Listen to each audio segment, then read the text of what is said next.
Hey everybody, it's Mr. Carr again. Today we're going to be looking at 4.3 day 2. We're going to continue working with our trigonomic functions on a unit circle with this. So where we left off before, we talked about reference angles, okay? And we're going to use that reference angle to evaluate any angle for its trigonomic ratios. So for example, we look at this one here. So we first find our theta prime, our reference angle there. So whatever theta is, so in this case, this is greater than 180 degrees. We're going to get our reference angle there. Find the value of our trigonomic function for that specific one. So like a brief example of this would be like if this is more 180, maybe I'm looking for, let's say the sine of 100 and let's say 210. Okay. So I do the sine of 210, for example, that's going to go 180 plus another 30. So that makes that a 30-degree one. So for reference, I'm going to use 30 degrees for my trig here. Now, when I do that, I find the sine of 30, okay? I could do reference triangles. I could do a variety of things. The key here, though, is using the quadrant it's in, I got to know where exactly, what's the sine going to be, okay? So the sine is going to be different for each. The sine depends on which trig function we're using and which quadrant we're at. For example, all of them are positive here. So it's all positive in the first quadrant. But when we get to the second quadrant, what we've done before, it's actually going to be just sine is positive, whereas cosine and tangent are both negative. Okay. When I get to the third quadrant, only tangent is going to be the only positive one. Both sine and cosine will be negative. And then when I get to my fourth quadrant, only cosine is positive, whereas sine and tangent are both going to be negative. So when I take this one here, if I evaluate this, I know in the end it's supposed to be negative here. Another way of thinking about this is what is positive? It's all students take calculus. So it's a little way to remind us how do we get to, or how do we know which one is positive, depending on the quadrant it's in. Okay, so let's use this one right here to start. We want to find the exact value of the sine of 4 pi over 3. Okay, so when I set this one up, let me draw it out as a rough sketch. I still want to find the reference here. So 4 pi over 3 is going to be beyond here. Okay, remember, this is just pi radians. 4 pi over 3 is greater than that. So what's going to happen is it's going to go way out here to this spot, and I draw this in here, and I'm going to find my reference angle. Okay, so I can do that by taking 4 pi over 3 minus pi, which is saying minus 3 pi over 3, giving me pi over 3. So this is my theta prime as my reference. So what I want to find is what is the sine of pi over 3? Okay, so if I do the sine of pi over 3, then one thing I could do is I can do this as a reference triangle, or for now we could say that we're going to do it as a reference triangle. So in this case, pi over 3 is the same as 60 degrees. So I can actually modify this a little bit. It's going to look more like this here when I draw it out. Okay, so I can draw this out with a reference triangle. So remember the ones we talked about before. Since I know that that's going to be 30, 60, 90, then I'm going to be modeling this idea, 30, 60, 90, 1, 2, and root 3. Okay, that's my reference triangle for what's going on here. So that means that this is 60. Across the 60 is going to be root 3. This side is going to be 1, and this side is going to be 2 for my radius.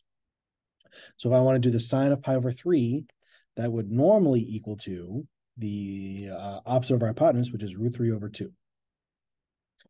Okay, so that's my normal reference triangle or reference angle there. But in this case, the sine of 4 pi over 3, since I'm in the third quadrant, sine is negative. So this is going to be a negative root 3 over 2. And so that's our key here. I don't have to write every one of these steps down for all my problems, but I want to recognize that this is just a normal reference triangle like this. Okay, this is technically the pi over 3 is right here, the 60. If I find the sine of that, that's opposite of our hypotenuse is this one. But I have to remember, because of the quadrant, it's going to be negative then. Okay, find the exact value of tangent of 150. Same thing. I want to draw this out real quick. 150 is less than 180 degrees, so it's going to put me right about here. And more specifically, because I can do this as 180 minus 150 gives me 30 degrees. So that is my theta prime here. That's my reference angle is 30. So what I'm trying to figure out is what is the tangent of 30 for my reference. So if I do that here, again, I'm going to model it with my 30, 60, 90. So I've got 1, 2, and root 3 here. So that means it's opposite over adjacent. So my normal tangent of 30 is going to be 1 over root 3. And if I rationalize that, that'll come out to root 3 over 3. Since it's in the second quadrant, only sine is positive in the second quadrant. So that means the tangent of 150 is actually going to be a negative root 3 over 3. Okay, and that's it for that one. And that's how we find that, that specific value there. Okay, the secant of 15 pi over 4. So this one's going to be an interesting one, because when you look at this one, 15 pi over 4 is actually going to go around my reference circle here multiple times. Okay, so if I look at it as pi over 4, okay, so that means what this is going to do is going to go, here's 4 pi over 4, because, whoops, don't want that. Here's 4 pi over 4, because it's the same as just pi. Here's 8 pi over 4. Another 4 that's, didn't want that either. And then this will be 12 pi over 4. And then 16 pi over 4 will be one more complete circle. So I actually am going to end it right about here. So this is where 15 pi over 4 is. For pi over 4, like for being over 4 here, that is going to be the equivalent of doing a 45, 45, 90 triangle. Okay, so that's going to be my reference here.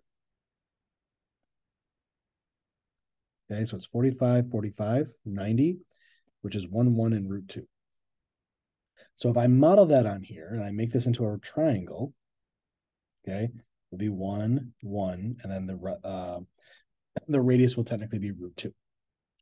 So again, just like before, we want to find our reference angle, which is 45 degrees here in this case. So I can technically, what I would have done was I would have done 360 minus 45. Oh, sorry. Yeah. Sorry about that. So technically what I would be doing is 2 pi minus the 15 pi over 4, which is going to be the equivalent of that.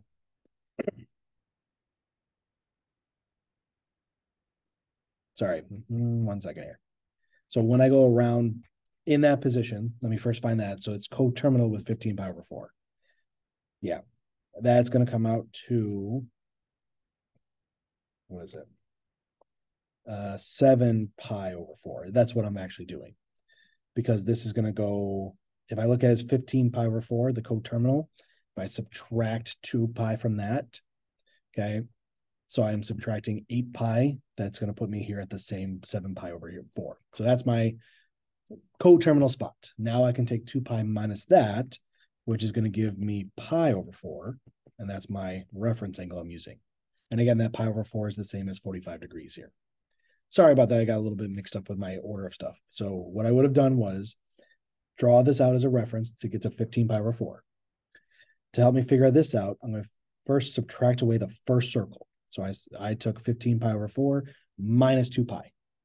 That gives me 7 pi over 4. 7 pi over 4 in reference to 2 pi, to help me figure out what this angle is for my reference angle, I subtract 2 pi minus that then. So there, now I have my reference. I've got my triangle on there is 1, 1, and root 2. Secant is the reciprocal of cosine. So I'm going to look at what is the cosine of pi over 4. Well, the cosine here is adjacent over hypotenuse, which is 1 over root 2. And that's the same as multiplying it out to rationalize it, I get root 2 over 2. Okay, so that's a normal cosine pi over 4. It's root 2 over 2.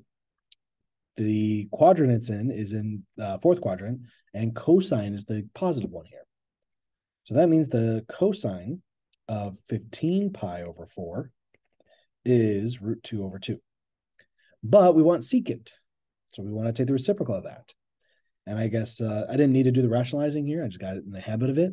I could have just taken this as a reciprocal then. So that means that the secant of 15 pi over 4 is equal to just the square root of 2. I'm taking this as a reciprocal and making it root 2 over 1. And again, it's positive because it's in the fourth quadrant and cosine is the only positive one there. Okay. All right. So for other ones, we're still going to model with a right triangle. That's our goal here. Okay.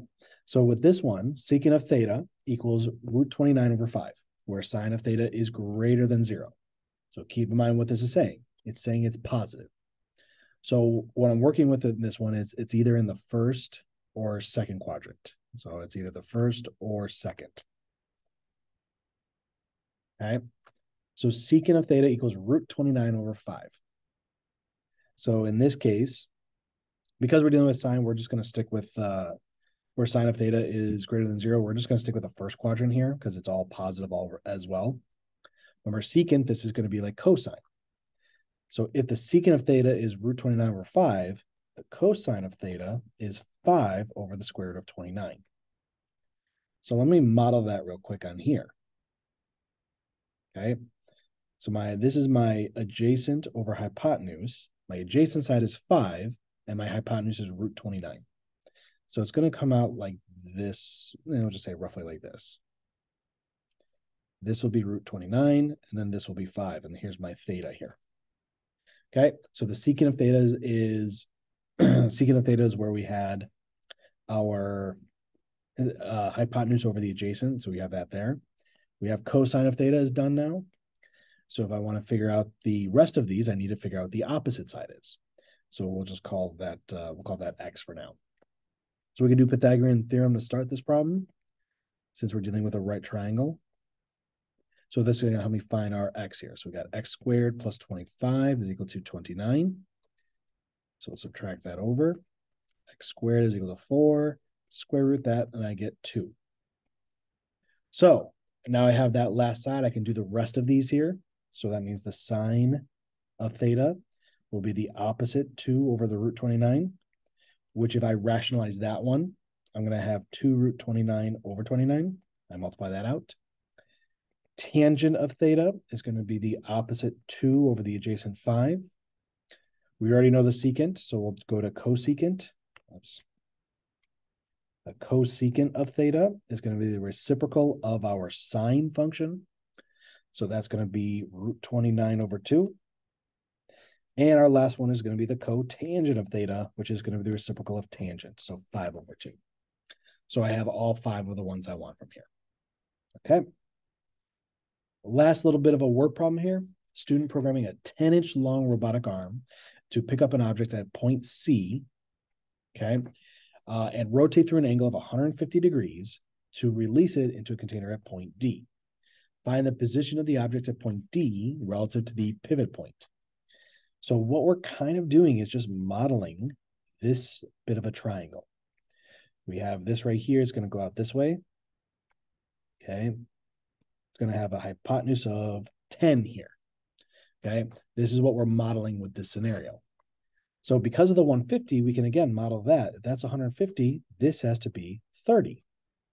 So just like I did earlier, we're going to use a 30, 60, 90 for my reference here. So 30, 60, 90. So 1, 2, root 3 here. So if I look at that one, I want to find this as a position, okay, relative to this origin point. So we see that it's going to be a negative x value and a positive y value where it's at. So I just need to find that as a point. So I want to find the length of both of these sides, which I can do according to this. So if I look at this, and in this case, I'm going to call it actually 2x, 1x, and root 3x. Because in this scenario, 2x is going to be the same as 10, meaning I can divide that out, and I get x is 5. Well, 5 is representing this right here. So that's that y direction.